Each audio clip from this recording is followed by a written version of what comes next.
Hello friends, welcome back to Desi brain. तो हमें skin chapter continue करना था। पार्ट 3 है ये स्किन चैप्टर का end we were about to continue from sebaceous glands. तो हम शुरू करते हैं। सेबेशियस ग्लैंड की location dermis of the skin, मतलब सेबेशियस ग्लैंड कहाँ पे लोकेटेड होता है? सेबेशियस ग्लैंड स्किन के डर्मिस पार्ट में, स्किन के ये यहाँ तक एपिडर्मिस है, देखिए यहाँ तक एपिडर्मिस है, और स्किन के डर्मिस यहाँ पे इस पार्ट में सेबेशियस ग्लैंड लोकेटेड होता है। देखिए ये सेबेशियस ग्लैंड है, ठीक है। लोकेशन अच्छे से याद करिएगा, लोकेशन इंपॉर्टेंट है। These branched glands usually open into a hair follicle, though sometimes they even open directly to the outside. अब सेबेशियस ग्लैंड की लोकेशन मेनली यहाँ पे अच्छे से ब्रीफली दी हुई है। यहाँ सेबेशियस ग्लैंड की लोकेशन मतलब क्या? सेबेशियस ग्लैंड की लोकेशन क्या है? ये कहाँ पे होता है? सेबेशियस ग्लैंड हेयर फॉलिकल में ओपन होता है। ये एक हेयर फॉलिकल है, हेयर फॉलिकल का पार्ट है, और ये सेबेशियस ग्लैंड यहाँ पे हेयर फॉलिकल में ओपन हो रहा है, ठीक है। Sebaceous gland often hair follicle में ये ओपन होता है, और फिर इसका जो ऑयली सिक्रीशन होता है सीबम, वो यहाँ पे हेयर के साथ ही वो सिक्रीट हो जाता है, हेयर के पोर के साथ, ठीक है। तो ऑफन हेयर फॉलिकल में होता है, लेकिन कभी कभी सेबेशियस ग्लैंड्स हमारी स्किन में यहाँ पे एपिडर्मिस में भी ओपन होता है, ठीक है।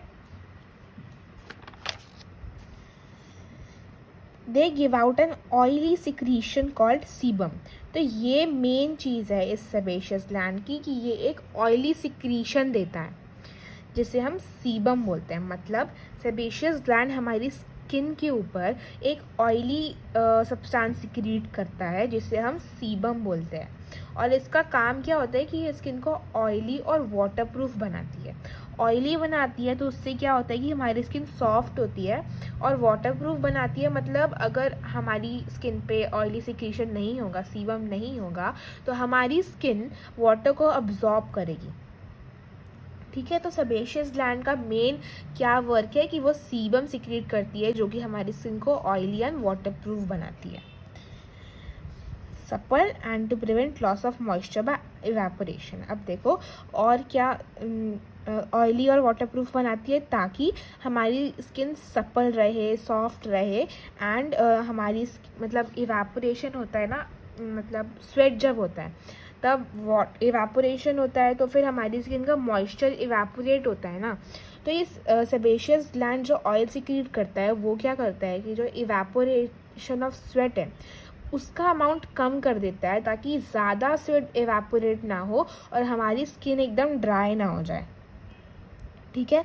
In cold and dry weather the skin may become rough and leave a powdery surface when scratched. This is due to a reduced secretion of oil from sebaceous gland. अब ठंड में क्या होता है, विंटर सीजन में क्या होता है कि आपने देखा होगा कि हमारी स्किन ड्राई हो जाती है। ऐसा इसलिए है क्योंकि जो सेबेशियस ग्लैंड है उसका सीबम सिक्रीशन, मतलब जो सीबम वो सिक्रीट करता है उसका अमाउंट कम हो जाता है, तो वो ड्राई हो जाती है स्किन। इसका मतलब क्या कि सेबेशियस ग्लैंड हमारी स्किन को मॉइस्चराइज्ड भी रखता है। In hot and humid weather, the skin becomes extra oily due to an increased secretion of sebum. अब जब hot और humid मतलब जब एयर में ज़्यादा वाटर हो, वाटर वेपर हो, तब क्या होता है कि गर्मियों में हमारे सेबेशियस ग्लैंड कुछ ज़्यादा ही सीबम सिक्रीट करने लग जाते हैं, जिसकी वजह से हमारी स्किन थोड़ी ज़्यादा ऑयली हो जाती है। अब देखो यहाँ पे ये दिया हुआ था, हाँ, ब्लैक हेड्स दिए हुए थे यहाँ पे, ब्लैक हेड्स के बारे में दिया हुआ था। वो एक्चुअली सेबेशियस ग्लैंड से रिलेटेड है। मैंने लास्ट वीडियो में भी बोला था कि ब्लैक हेड सेबेशियस ग्लैंड से रिलेटेड है। I don't know why nails में दिया हुआ है ये। तो 3 कॉमन प्रॉब्लम सेबेशियस ग्लैंड की वजह से, मतलब सेबेशियस ग्लैंड में जब कुछ होता है, मतलब सेबेशियस ग्लैंड से रिलेटेड कुछ 3 प्रॉब्लम्स हैं। Pimple number 1, sebum accumulation causes growth of bacteria because it is nutritive, gets infected and results into formation of boils and pimple। अब पिंपल और एक्ने में डिफरेंस अच्छे से समझना। देखो पिंपल क्या होता है, मान लो ये स्किन है और ये है एक सेबेशियस ग्लैंड, मतलब ये है एक पोर स्किन का, ठीक है। स्किन में बहुत सारे पोर्स हैं, हमको पता है। ये स्किन है और ये स्किन का एक पोर है।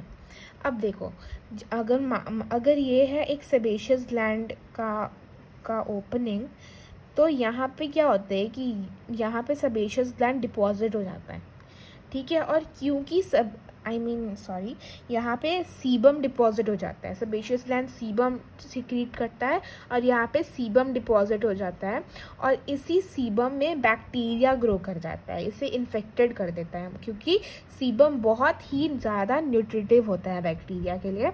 तो बैक्टीरिया ये सीबम यूज़ करता है और इसे इन्फेक्टेड कर देता है इस एरिया को। तो ये एरिया क्या होता है, वो इन्फ्लेटेड हो जाता है, तो उसी को हम पिंपल बोलते हैं। तो पिंपल क्या हुआ कि पिंपल एक इन्फेक्टेड एरिया हुआ बैक्टीरिया से। क्यों? क्योंकि यहाँ पे सीबम कलेक्ट हो जाता है जिसे बैक्टीरिया इन्फेक्ट कर देता है, तो वो इन्फ्लेम्ड मतलब बॉयल्स बनाता है, ठीक है। तो पिंपल एक इन्फेक्टेड चीज़ हुई। अब एक्ने क्या है? Sebaceous glands get inflamed due to hormonal influence. It is one of the commonest problems in adolescence. अब क्या होता है कि adolescence मतलब तुम्हारी टीनेज 13 to 19 ईयर्स, ठीक है। इस एज में क्या होता है कि adolescence के टाइम में जो sebaceous gland है ना, ये अगर स्किन है तो ये sebaceous gland की ओपनिंग है, और यहाँ पे sebaceous gland इन्फ्लेम हो जाता है, ठीक है। ये इन्फ्लेम हो जाता है मतलब ये फूल जाता है, जिससे कि स्किन भी इन्फ्लेम हो जाती है, तो ये बनाता है एक्ने, ठीक है।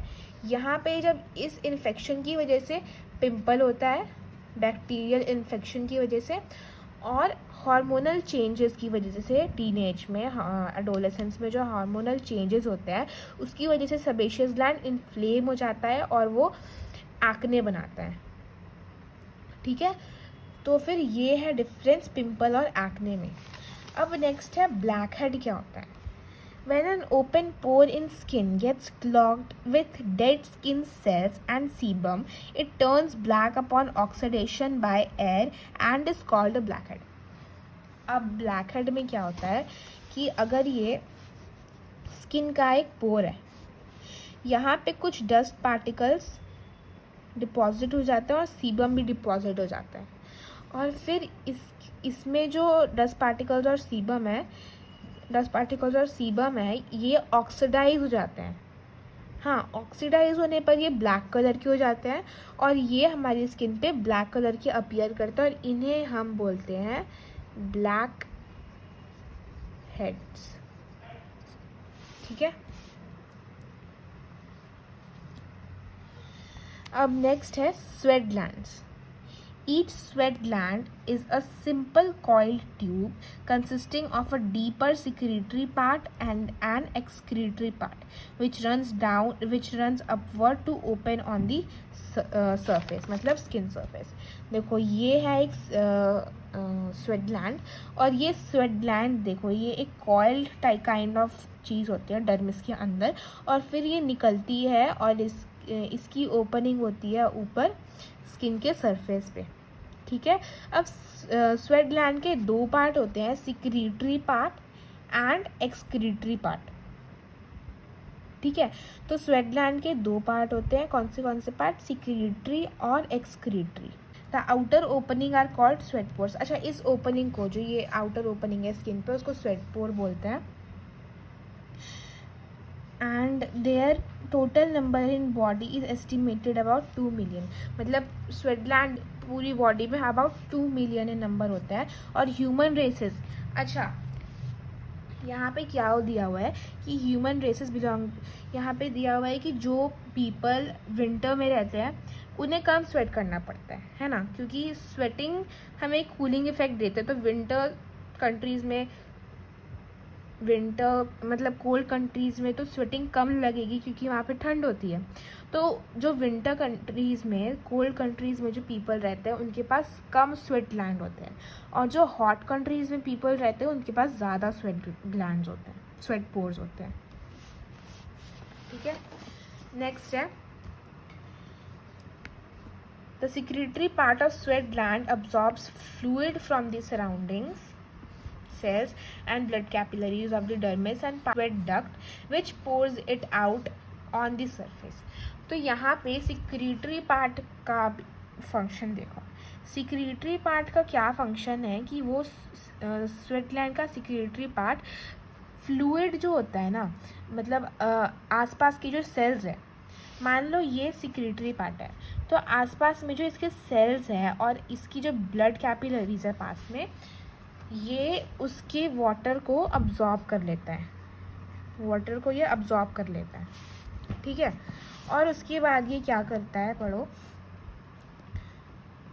हाँ, उसके बाद ये एक्सक्रीटरी पार्ट पे पास कर देता है। मतलब अगर ये सिक्रीटरी पार्ट है तो ये वाटर कलेक्ट करेगा, उसके बाद इसको एक्सक्रीटरी पार्ट पे पास कर देगा स्वेट ग्लैंड के। मान लो ये एक्सक्रीटरी पार्ट है, उसमें पास कर देगा स्वेट ग्लैंड के, और उसके बाद स्वेट ग्लैंड यहाँ पे इस पोर पे एक्सक्रीटरी पार्ट स्वेट ग्लैंड का स्वेट को यहाँ पे निकाल देगा, ठीक है।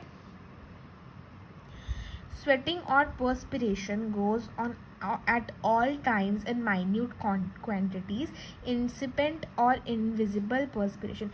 अच्छा, क्या होता है ना कि जब तुम लोग एक्सरसाइज करते हो तब तुम लोग को दिखता होगा स्वेट आ रहा है, क्योंकि उस टाइम ज़्यादा स्वेट हो रहा होता है। लेकिन जब तुम लोग आराम कर रहे होते हो, सो रहे होते हो, तब भी एकदम हल्का हल्का, बहुत ही लेस क्वांटिटी में स्वेट निकल रहा होता है, इनविजिबल क्वांटिटी में।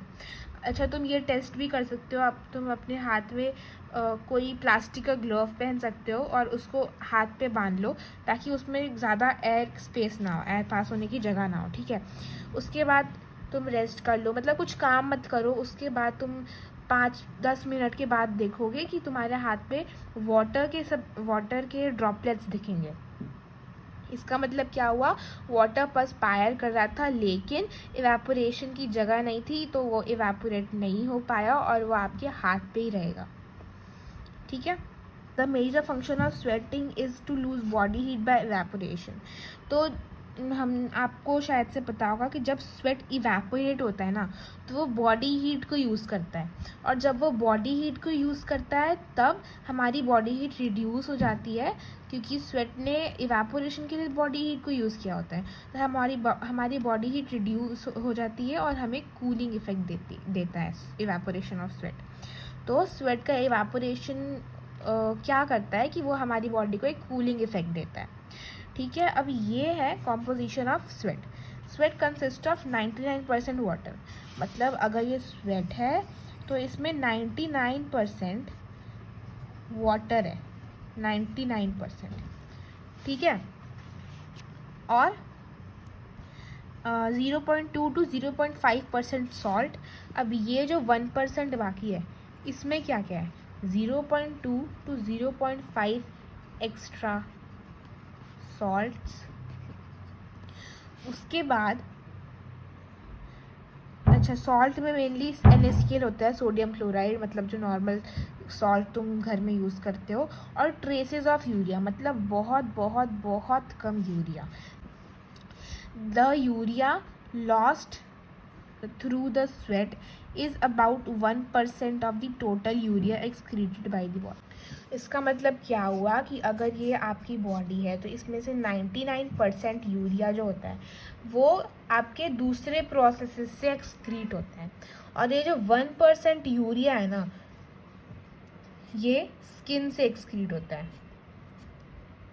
मतलब स्किन से मतलब स्वेट के थ्रू एक्सक्रीट होता है। मतलब ये जो स्वेट ग्लैंड है, ये 1% यूरिया स्वेट ग्लैंड से एक्सक्रीट होता है, ठीक है।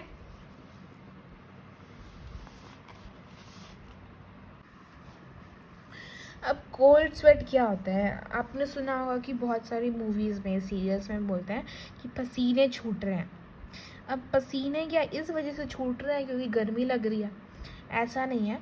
कोल्ड स्वेट क्या होता है कि जब कोई साइकिक इन्फ्लुएंस, मतलब जब कोई डर या फिर नर्वस फील हो रहे हो किसी भी इमोशन की वजह से, कोल्ड स्वेट होता है, मतलब पसीने निकलने लग जाते हैं।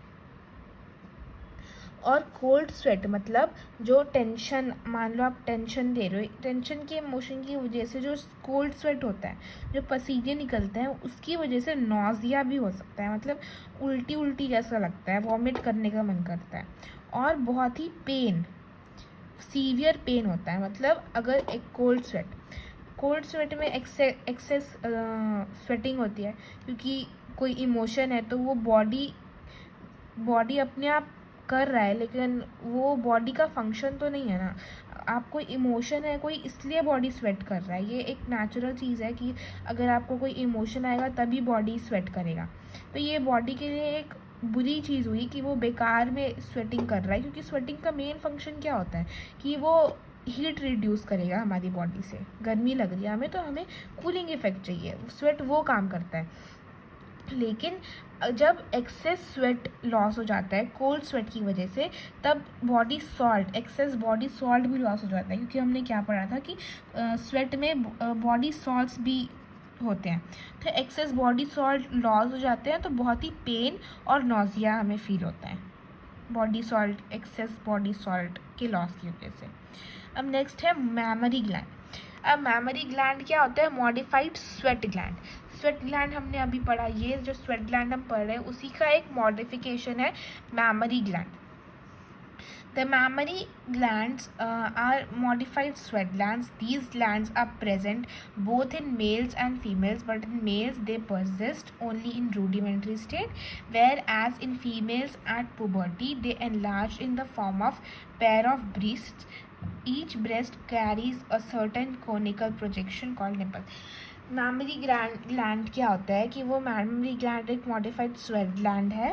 स्वेट ग्लैंड का ही एक टाइप है और ये मेल्स और फीमेल्स दोनों में प्रेजेंट होता है, लेकिन मेल्स में ये रूडिमेंट्री स्टेट में होता है, मतलब मेल्स में कोई काम का नहीं होता है। ये फीमेल्स में तब एनलार्ज हो जाता है जब पुबर्टी का स्टेज आता है। और हर एक ब्रेस्ट में एक कोनिकल प्रोजेक्शन होता है सेंटर में, जिसे हम निप्पल बोलते हैं। 15 to 20 milk ducts open on the nipple, मतलब जो निप्पल होता है उसमें 15 to 20 मिल्क डक्ट्स होता है जिसमें से मिल्क निकलता है, और जो यंग वंस मतलब उनके जो चिल्ड्रन हैं उनको नरिश करने में हेल्प करता है। Each milk duct is continued inward in a branching manner to join a cluster of 15 to 20 lobes of mammary gland। मतलब ये जो मिल्क डक्ट है, देखो ये 15 to 20 मिल्क डक्ट है, ठीक है। और ये हर एक मिल्क डक्ट ये क्लस्टर ऑफ मैमरी डक्ट को ज्वाइन कर रहा है। मतलब 15 to 20 मैमरी डक्ट है, ये क्लस्टर है 15 to 20 मैमरी डक्ट का, और हर एक मिल्क डक्ट मैमरी डक्ट को ज्वाइन कर रहा है। The activity of mammary gland is related to the reproductive hormones and pregnancy। मतलब जो mammary gland का वर्क होता है वो reproductive hormones और pregnancy से related होता है। reproductive hormones का नाम है prolactin hormones। The milk secreted by the mammary gland is highly nutritious for the newborn baby। मतलब जो न्यूबॉर्न बेबी होता है किसी पर्सन का, उसके लिए जो ह्यूमन मिल्क होता है वो बहुत ही ज़्यादा न्यूट्रिशियस होता है। अब मेबोमियन ग्लैंड, ये मेबोमियन ग्लैंड एक मॉडिफिकेशन ऑफ सेबेशियस ग्लैंड है, ठीक है। तो ये एक सेबेशियस ग्लैंड का मॉडिफिकेशन है, और these are modified sebaceous gland, और इनकी लोकेशन क्या है? आईलिड की मार्जिन पे, मतलब जो आईज, मतलब अगर आपकी आई है ये, तो यहाँ पे मेबोमियन ग्लैंड प्रेजेंट होता है, इस एरिया में और इस एरिया में, ठीक है। Their secretion is oily and serves to lubricate the margins of the lids and to prevent the overflow of tears। अब मेबोमियन ग्लैंड का क्या काम होता है कि ये भी एक ऑयली सिक्रीशन करता है, जिससे कि हमें आइज़ ब्लिंक करने में कोई दिक्कत नहीं होती, हम स्मूथली आइज़ ब्लिंक करते हैं। तो ये लुब्रिकेट करता है हमारी आईलिड्स और हमारे आई बॉल्स के बीच में, लुब्रिकेशन प्रोड्यूस करता है, और ये ज़्यादा फ्लो ऑफ टीयर्स को भी प्रिवेंट करता है। नेक्स्ट है सेरोमिनस ग्लैंड। सेरोमिनस ग्लैंड्स ऑडिटरी कनाल, मतलब ईयर्स में प्रेजेंट होता है, ठीक है। और ये भी मॉडिफाइड सेबेशियस ग्लैंड है, और ये देखो ऑडिटरी कनाल में प्रेजेंट होता है, और ये एक wax like substance, ear wax जो होता है वो सेरोमिनस ग्लैंड ही प्रोड्यूस करता है, ठीक है, जिसे हम सेरुमेन या फिर ईयर वैक्स बोलते हैं। सेरोमिन इसलिए क्योंकि जो वैक्स है वो सेरोमिनस ग्लैंड से निकला हुआ है, तो उसे हम सेरोमिन बोलते हैं। और ये लुब्रिकेट करता है हमारे डेलिकेट पार्ट्स ईयर के। और जो किसी को मान लो कोई डस्ट पार्टिकल है आपके ईयर में जा रहा है, तो ईयर वैक्स या फिर सेरोमिन उस डस्ट पार्टिकल को अंदर जाने से रोकता है, डस्ट पार्टिकल और जर्म्स को। अब प्रोग्रेस चेक करते हैं। एयर स्पेसेस ग्रे हेयर के साथ होगा, क्योंकि एयर स्पेसेस जब मेलेनिन कम हो जाता है तो वो उस मेलेनिन को एयर स्पेसेस रिप्लेस कर देते हैं। तो क्योंकि एयर स्पेसेस है और मेलेनिन नहीं है तो ग्रे हेयर बन जाता है। Mammary gland rudimentary in males, goose flesh hair are lifted, traces of urea, sweat, more numerous sweat pores, races of hot countries, oily secretion, sebaceous gland. How do hair provide the sensation of touch? hair sensation of touch कैसे provide करते हैं? Book में आपके दिया हुआ है कि hair also provide a sensation of touch as nerve fibre extend up to their bases. इसका मतलब कि जो हेयर के बेसिस हैं वहाँ तक भी नर्व फाइबर्स एक्सटेंड होते हैं, तो वो सेंसेशन देते हैं हम लोग को हल्की सी। How is the outer surface of the skin made waterproof? By the sebum secretion of sebaceous gland. Sebaceous gland जो sebum निकालता है, वही sebum हमारी बॉडी को वाटरप्रूफ बनाता है, हमारी स्किन को। तो इसके साथ हमारा पार्ट 3 ख़त्म होता है स्किन का। एंड अगर वीडियो पसंद आई हो तो लाइक करना एंड फ्रेंड्स को हेल्प करने के लिए शेयर करना। एंड अगर आपको if you want stay tuned, do subscribe to my channel.